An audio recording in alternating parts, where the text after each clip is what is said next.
Hi, this is Sarah. Thanks for listening to my show, Meant for More Conversations with Sarah Ali Moore, where we explore our greatest potential, the call to serve, and leading heart-centered change with full authenticity. Hi, everyone. Oh my gosh, Julie, it's so good to have you here. So fun. We're finally getting to do this. I know. I don't know what is going on with Facebook Live, but I tell you, every single time there is something going on. Hi, Beth. Thanks for joining us tonight. Looks like we got Beth Campbell saying hi. Good to see you, Beth. Thanks for joining us tonight. So it's so great to have you here, Julie. Julie was one of the speakers with our TEDxcherrycreekWomen group. How amazing was it to have the opportunity to speak on that stage? It was so surreal, Sarah. Like even a month later, doesn't it feel like, wait, did this actually happen? And just watching all of our talks go live and the response that people are getting, it's just so cool. Yeah, it feels it's one of those. It really truly is one of those things that is a rare moment to have. Yeah. You have to let it sink in for sure. How did you feel when you got the news, Julie? Well, it was funny. So I had applied 3 times before, and when the two TEDx Cherry Creek once, and then 2 others, I had applied and had actually talked with a woman, a sort of a mentor of mine, and she was saying, all right, next time we're going to find your theme. We're going to find that thread. And I said, I'm going to take a break. I just can't take the rejection anymore. And then actually our mutual speaking coach, she was like, look, application is out. You're going to do it. And I was like, no, I'm going on vacation. I don't have time. I'm not doing it. And she said, no, you're doing it. And so I did. And I feel very passionate about the topic I want to talk about. So I actually changed the way I presented the information, but the topic was the same, but kind of took a different angle at it. And so when the email came from Michael, and it said like, please open the PDF. And I'm opening the PDF and I was trying to get out the door. I'm like, really, this is a lot of effort just to say no to me, just say it in the body of the email.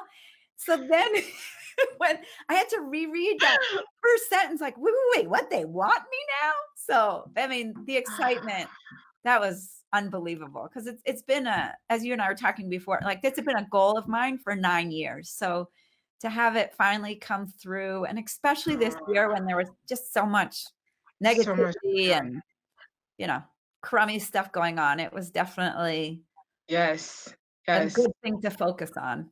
Yes, it was. Yes.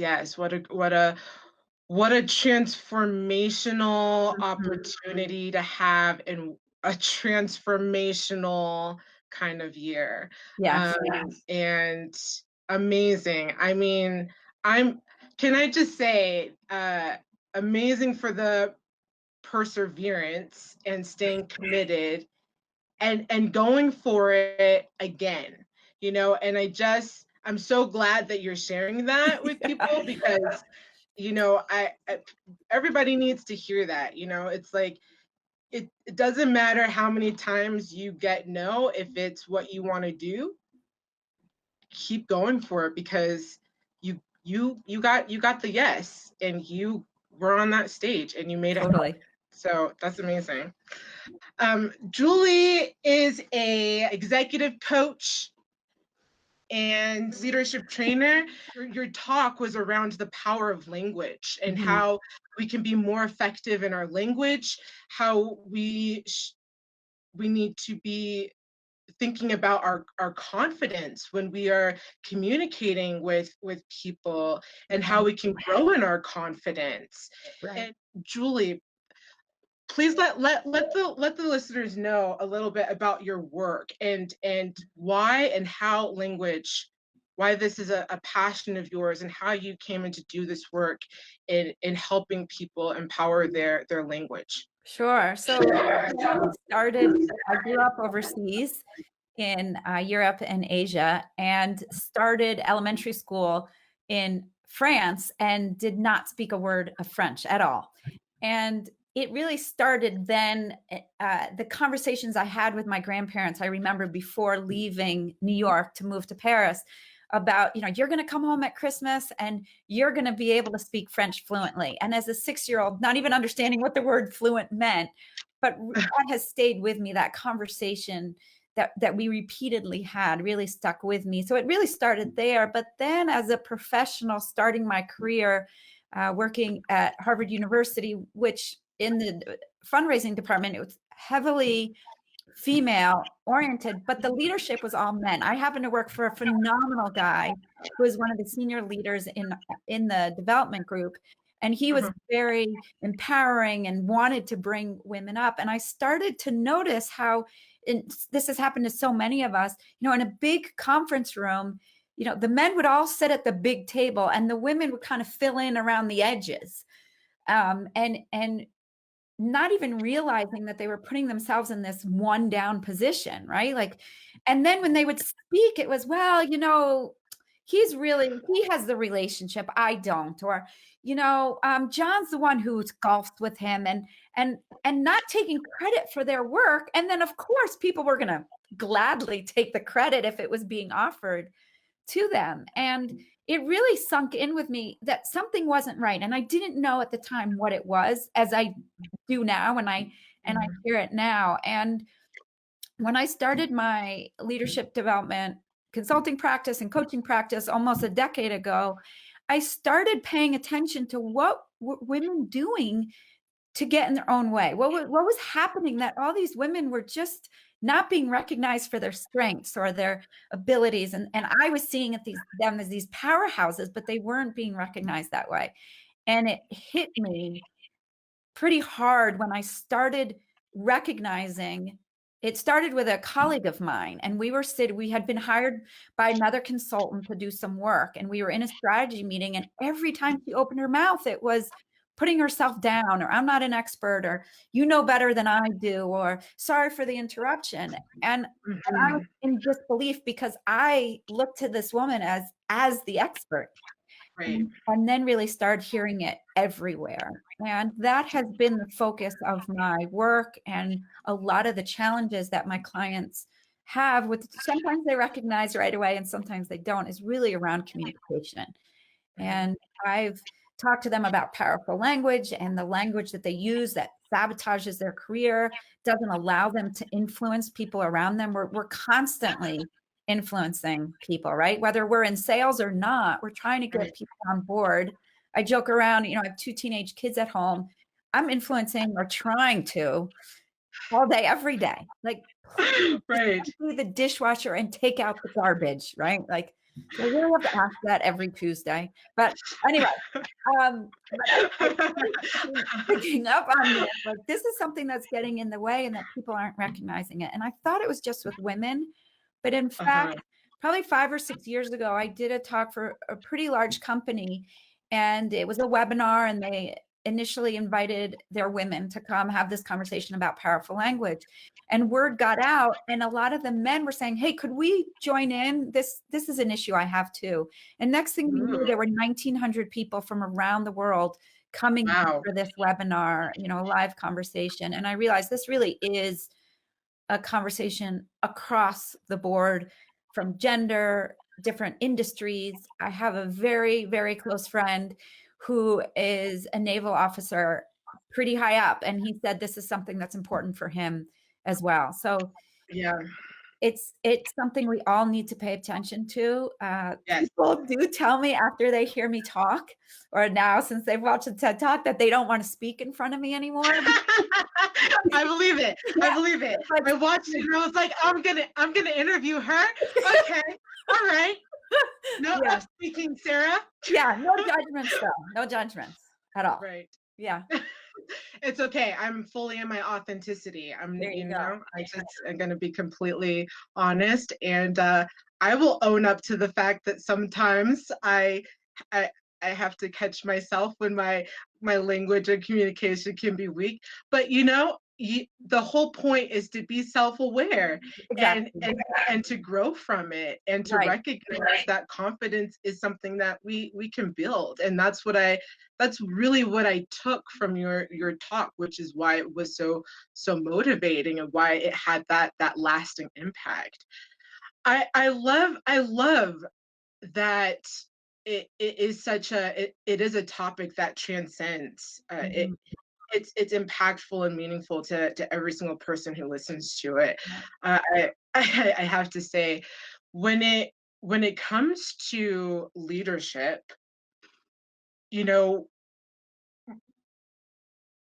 how would you point out to someone when you're sitting there and this is someone that you hold in high esteem, and they're talking with weak language? How do you point that out to them in a way that's for them to hear that without embarrassment, but for them to understand and to grow from that? Right. So one, obviously don't do it in front of other people. So my colleague that I told you about when we were in that strategy meeting, we had a break and I said to her, hey, this is what's going on. This is what I'm noticing. And she was shocked. She was mortified. And Sarah, if you met her, you would not think she would ever use weak language. She's so powerful and engaging. And so we decided, I was sitting next to her in this conference room, and I said, every time you open your mouth, I'm going to flick you. And that'll be that you don't use weak language. And I ended up probably spending more time paying attention to her than the conversation. But it worked, and she still talks about it years later. Wow. Yeah, you know, when you flicked me, I ended up having a bruise there because it was so often. But if you're working with someone, a colleague, I would, you know, after the fact, you know, don't wait too long. Like I kind of use the 24, 48-hour rule, but to say, hey, I noticed this in the meeting. And when you do this, you're putting yourself in this one down position. And I know you don't intend to. And then, of course, you can give them the link to my TED Talk, and then they can watch it.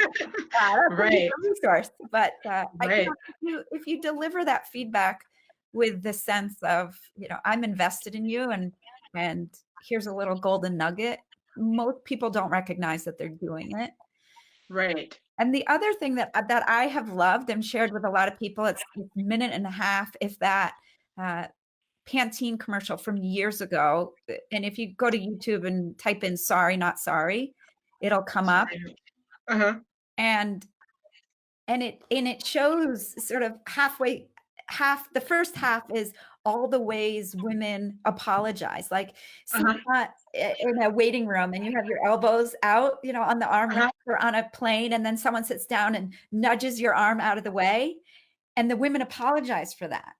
And or like one of the best ones is like, you know, in bed, a man and a woman, and the man steals the covers and the woman apologizes, you know. No. And then the second half of the commercial is the same scenes, but the woman not apologizing. So it's really powerful, very simple, everyday experiences that we all deal with. Yeah, that's a really fun one. It's a quick, and then people realize like, oh yeah, I really do say sorry a lot, but it's more than just sorry. There are other undermining words that we don't even realize we're using. The sorry is a word that I have been more conscious about recently, along with please. That's another word that I'm learning to remove out of my language as well. When it comes to language, how do we grow in our self-awareness? Like, do you have tips on how we can become more self-aware with our language? Because that's another thing is how do we catch ourselves in the act? Well, I always recommend getting a partner, like an accountability partner, but we're home right now. We're on Zoom all the time. Ask to record a session and then watch it back and watch yourself. So I have a client who did that. She was running a town hall meeting. She recorded it. And then we watched certain segments together of where she was presenting. And it was really impactful to watch it together and then say, okay, instead of saying XYZ, you could have said, and she said that was so helpful because it was in the moment. And she knew, okay, instead of me saying, so she had some habits she needed to break. So instead of saying those bad habits, then we had ideas, and I gave her some ideas. We brainstormed to figure out what was comfortable for her to replace those things. But so it's not just a matter of so the first thing is obviously recognizing it. Second part is saying, okay, instead of saying, okay, you talk about the overuse of please. Not that you and I are advocating to be rude and not have manners, but right. Please, we overuse it. Yeah. As women, yeah. Like, please let me know. Please follow up. Please. Like, instead of saying that, say, please let me know where you have questions. Like, that one drives me crazy. How about let me know where you need clarification? No one's looking for a please there. It's not necessary in that moment. Right. So understanding what I can replace it with becomes really helpful. And then I always recommend people just slow down, just take a breath, slow down so you recognize it. And when you hear it in yourself, like if you apologize, if you use a weak word like, oh, I'm just the one who presented the findings. I'm not the one who did the research, right? If you say something like that, you can stop yourself and say, let me rephrase that. I wrote the report and I had a great team of researchers working with me. So you take credit initially, and then you can thank everyone else that worked with you or had a part in the project or whatever it may be. That's great advice. In thinking about the fact that you have 2 teenagers at home, I'm thinking that there's some of you who are watching. Hi, Daniel. Hi, Veronica. We have some more people who join us. How do you talk to your children? Like, as a parent, how do you get children to think about confidence and effectiveness in their communication, especially when language is so convenient and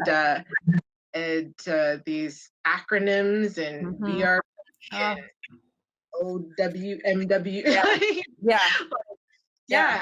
How do you get them to care about language? Well, it is hard these days. But I talk, especially, so we have a 17-year-old son, and it's a different conversation with him than it is with our 14-year-old daughter. And with her, since she's been a little girl, like we don't worry about her confidence. That's good. No one knows what to do, including the parents. And I love her for that. But one of the things I talk to her about is what she apologizes for. There are certain things you apologize for and certain things you do not. And I point it out all the time. I'm 99% sure she rolls her eyes when she hears it, which is okay. The message will land. Part of the reason I did the talk that I did was for her to hear that message. But also for our son, not to apologize, not to undermine himself, not to, I'm just doing this. Like, no, right? And it's this balance of humility and confidence. And I think this will be a conversation that we have until they're 25 and longer, right? Right. Don't develop. Right. Yeah. It's a hard one though. Yeah. Imagine. Yeah. I wonder. I think about the struggle that it might continue to be, or I wonder if there might be a move back towards an improvement in language. How sometimes the old school way becomes the cool way again. We've transitioned back that way. Right. You mentioned in your talk, like 80% of our time of communication, or 80% of our time is spent communicating, and only half of that time we're doing it well. Right. What do you think has hindered our ability to communicate well, and what do you think is the number one shift that people can do better with our communication these days? Right. Well, we spend 80% of our time communicating. Sometimes I think it's more than that, especially these days. Texting, right? Emailing. True. Yeah. Connecting with people on social media, right? And messaging people that way. It's constant. And when I say, half of that, only half of it we're doing well, because we're constantly putting ourselves down. And I don't, I think there's probably a therapist that could explain that better, but we're talking in a conditional manner. Yes. And what I encourage people to think about is not speaking conditionally, but rather declaratively. And you don't have to be rude, and you don't have to be, as our friend Karen Ruth says, a witch with a B, right? You don't say that. Yes, she does. Yeah.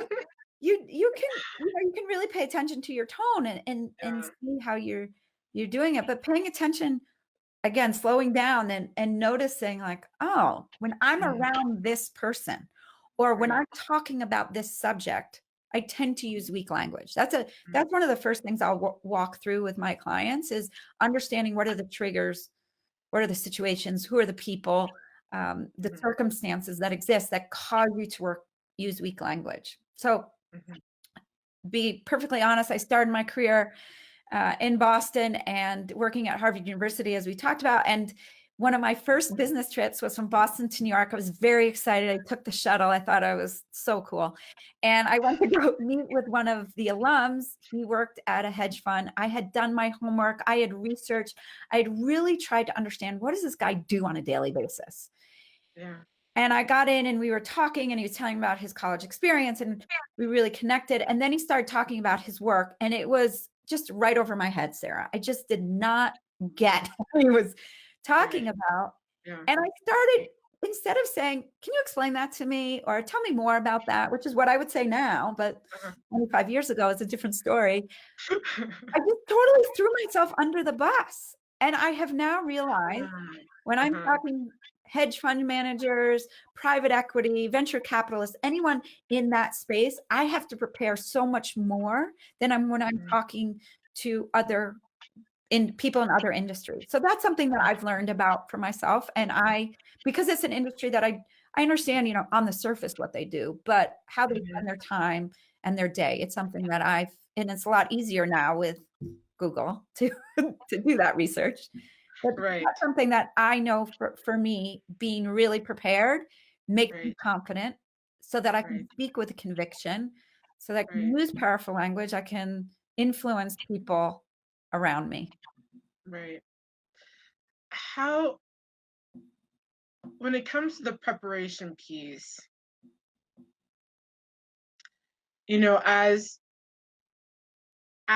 as women in society, when we go into these industries or into these fields, and we're talking, oftentimes there is jargon, and sometimes it is made in a way to make you feel intimidated. What are the ways of which we can feel confident, even with that preparation? How can we feel confident even going into that preparation, going into these conversations, handling the jargon, asking the questions that we need to? Because that belief that I really do believe there's no such thing as a stupid question. And, people can talk in jargon and high intellect, and if you don't understand it, there's no problem in asking a question and asking to understand and asking to break it down. But how do we build the confidence when we don't understand and we are in situations like that? I would love to hear your take on that. Yeah, well, certainly it depends on the situation and who you're with. One of the things that I recommend, like if you're going for an interview, if you can touch base with someone in the organization or maybe in the industry and ask that question, what's the jargon I need to know? Well, how do people, like one of the questions I recently was talking with a new client, like, do you call them your clients? Do you call them your customers? Like, even little things like that, you want to make sure that you're on the same page. So it's not necessarily that you don't understand it, but you want to know the language that's being used. So you look prepared and you sound prepared. If you're, like this happened, I was speaking at a conference 2 years ago in New York, and one of the women in the audience, I talk about this in the TED Talk, said, well, you know, what I say is if I don't understand something, I'll say, pardon my ignorance. And it was like the air went out of the room. You know, you were in this hotel ballroom, like we're all familiar with these conferences, you know, there's 400 or so people in the room. And it was like the air was just sucked out. And I said, wait a minute, did you say, pardon my ignorance? She's like, well, yeah. That's how I get across it. I don't know. Amazing. And you're never allowed to say that again. And no one in this room is allowed to say that again. And so what we replaced it was, can you clarify what does this, for her, it was a terminology, an acronym. So can you explain to me what this acronym means? And she followed up with me afterwards and she said, that went just fine. And I felt so much better. And they didn't think twice about explaining it to me. It didn't make me look bad. And so we got rid of pardon my ignorance. You know, we don't talk that way. So no, yeah. But I find if you can be as prepared as you can be, sometimes I know with certain clients, I'll say, just jot it down and ask someone afterwards. It's like a really big meeting or there's really senior people in there and you don't want to ask in the moment. You can always follow up with someone one-on-one if it's not going to affect your ability to understand the conversation. For a lot of people, that's way more comfortable than, you know, in a room of 20 people to say, excuse me, you know, what does this mean? Right. Yeah. That's great. Thank you. So wanting to get to your the TEDx experience with your talk, what I know when I was doing my talk, there were a lot of things that I didn't get a chance to, I couldn't quite fit into a 12-minute window. What are the things that you wish you could share with people that you weren't able to put into your talk that you would like to let people know? Yeah, so there's a lot that I would have, you know, if I had even 5 more minutes, I would have shared the why behind this. Because when I do trainings around language, or I've had, you know, typically instead of 12 minutes, I have maybe 45 or 60 minutes to have this conversation. And I'll say, you know, I don't mind saying sorry. I don't think you can overuse please. And to be able to engage in, look, when you apologize for something, you're owning someone else's mistake or someone else's wrongdoing. So one of the examples I give is there was a woman that I worked with, and I never share enough detail about in these stories for people to figure out, but she has allowed me to share the story. She was working with some senior leaders at her company to pull together materials for a board meeting. And one of the leaders continually did not send in materials. She went to his office. She called his assistant. She emailed him constantly. I mean, she kind of ran out of options. Like, what else can I do here? The board meeting came, his materials were not included. And he lost his mind and was really upset with her. And the first thing out of her mouth was, I'm so sorry, John. And when I said to her, why did you apologize? Because then you took on his, you didn't do it. You didn't do anything wrong. And she said, well, I really felt for him because I knew he was frustrated. I knew it made him look bad. And I said, well, how could you have reworded that? And so instead of saying sorry, she said, I hear your frustration. And what they changed, how she changed the conversation, because what happened was she said, I'm sorry. And he said, oh, whatever, that's okay. And then she was even more pissed off. Like, you did this. I'm trying to sympathize with you. And you're not even saying thank you. And so what we've decided and then going forward is that she's going to say, I sense your frustration. What can I do next time to help you, to be a resource for you? So the ownership was still in him to get his stuff done. So I would have liked to help people understand, look, if you keep apologizing for something, if she kept saying sorry, he wasn't going to get his materials to her. That was never going to change. And so they figured out, it took a couple months, but they figured out what she could do for him for these monthly board calls. So, you know, really understanding why when you use conditional language, you can't influence people. You cannot lead with authority. People are not going to follow you. People are not going to go above and beyond. Because even if they don't recognize it, you've planted a seed of doubt in their minds. And that's what's tough for them. But when you're asking them to go above and beyond, when you're asking them to look for things that maybe, you're giving them a task and you're saying, do this. And then they notice something over here, like out of the scope, you want them to pay attention to that. But if you're acting in this conditional, if you have a chance, like kind of this meek way, they're not going to go above and beyond for you. They're not going to follow you no matter what. They're not going to bat for you. And that's absolutely the bottom line. Like, and so as a leader, that's what you have to, if that's what you want to do, there's no way you can do it when you're speaking with weak language. Right. Do you think that if you are in a position of leadership and you are speaking in that weak language, what is the self-reflection piece of recognizing? Because I have to think that there must be a way of which you're seeing yourself not fully in your potential as a leader. What is it that you need to start seeing about yourself realized, right, as a leader?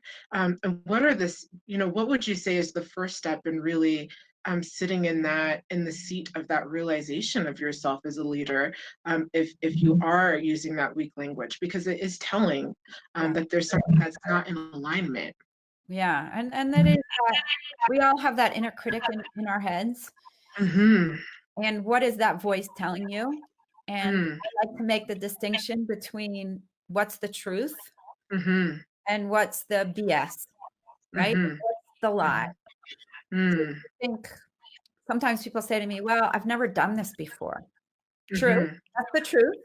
Right. But what's the lie there? What's the BS? Well, the lie is that I may not have done it before, and the voice in my head is telling me I don't belong here, but I've done all of these things that prepared me to be here. There's always going to be a time, right? And so I like that distinction. I find really helpful, and to recognize that voice is never going to go away, but we can turn the volume down on it. And when we make that distinction, this is the truth. I hear you. Nope, you're right. I haven't been here before, but this is what I do know. This is where I am an expert. This is what I have done that has prepared me for this moment. And I'm going to go with that. And that turns the volume down. So you and I will stand on that red circle, right? Glaring light, right? That voice is like, Mama, you've never been here. You don't belong here. What are you doing here? Right. The imposter. Yeah. Imposter, all of it. Yeah. No. I wish I had counted how many hours. I bet it was close to 100 hours between the application and the delivery. Don't you think, like, yeah, easily. Yeah. Easily. I know, like when I was walking from the curtains out to the red dot, like the word was like, I belong here. I know what I'm talking about. And I just kept repeating that to myself because it turned down the volume. I've spent 100 hours on this. Yes. I know that you prepared the same way I did. So I know that we had that. Yes. Yes. Such a process. Yes. And you know what's so funny, Sarah? I don't know if this has happened to you, but I did a training on Monday that I've done for a couple of years, but being virtual, it's a little bit different. And I was nervous Monday morning for it because it was a little bit, I know the content and I was so nervous. And then I just had this realization, like, wait a minute, I stood on that red dot. This is nothing. Exactly. I was like, wait, I did a TEDx talk. Come on. Like, yeah, exactly. Yeah. Isn't that so interesting? Yeah, when you really step into it more and more, it's like a muscle. Yeah, exactly. Right, I have an experience. Yeah. Oh, I love that, Julie. Thank you so much. Yeah. Is there anything else you want to leave people with? Sure. Well, the way I think about it is, and I've said this so many times before, like, share the wealth, right? When you ask, like, how do you tell someone, how do you give feedback they're using weak language? Yes. All joking aside, you have the ease, send them the TED Talk. Like, that's the easiest way. But just share it with young girls, share it with young boys. Like, I mean, my son shared it with his friends, boys and girls, and they loved it. Oh, that's wonderful. Yeah, yeah. So even the teenagers who roll their eyes, but really share it and point it out to people, because I truly believe that this message needs to be shared. That's why I spoke. Yes. And yeah, and I mean, that's why we all spoke. But yes, really, like, it's such a little thing to change. Not that it's not hard. I still work on it on a daily basis as well, but it has a huge impact. And so the payoff is huge. It's like the easiest diet you could ever do. I'm gonna remember that. The easiest diet you can do. Yeah. Communication, language, you know? Yeah. Yes. I love that, Julie. Thanks so much for joining me tonight. It's so great to get to know you. And how can people connect with you, Julie, and the work that you're doing? Where can they connect with you, connect with your work, follow you? Let us know. Yeah, so my website is julieholunga.com, HOLUNGA. And you can find me on LinkedIn, on Twitter, and Facebook, obviously. Yes. And I would love to hear from people sort of the changes that they make. Or I've had people reach out to me years after they've heard me speak and say, you know, I totally eliminated this word. And you help others, because when I hear stories and hear certain words that people have eliminated, I have a glossary going and continually building and adding words to that, weak and strong. That's amazing. I have to say, I will leave with these words that you can start adding to your statements. I know, I'm confident, I'm convinced, I suggest, given my experience. That's what I'm going to start using, given my experience. These are words that we can use that empower our language, put us in the seat of our personal leadership, where we have authority and the power of our language. I really want to say thank you for joining me tonight, Julie, and expanding this conversation with everyone. And share this TED Talk with your friends. Share it with others. This is helpful and an impactful information for all of us to grow from. And I'm excited, Julie. Thanks again. Have a good night, everyone. Thanks for joining us. And I will share the link. I will look for the link for the Sorry Not Sorry. You said it's a Pantene commercial, right? Yep. I'm gonna check that out, and I will share that link for sure. And then we are going to have another interview with Hillary Blair next. So I'm really excited about that on Thursday. So stay tuned for that. And also keep an eye out on this page for more of our TED Talks from other speakers. And have a good night, everyone. Thanks, Julie. Thanks, Sarah. Have a good night, everyone.